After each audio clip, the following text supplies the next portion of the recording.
માં એ ખોડલ તારો દીકરો આવ્યો માં બમરિયા ભાલાવાડી માટલના થડાવાડી એન માડી રાજપરામાં રાજ કરનારી કાગવડમાં બિરાજમાન માં ભગવતી જોગમાં શ્રી ખોડિયાર માડી માના ચરણ સ્પર્શ કરીને દીકરો એવા વદન કરે કેવા પણ ખોડા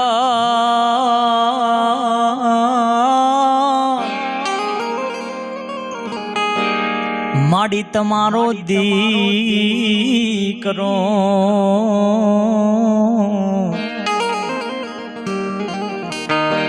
હરદે જોને આયો માડી તમારે ધા પણ હવે તો ભગવતી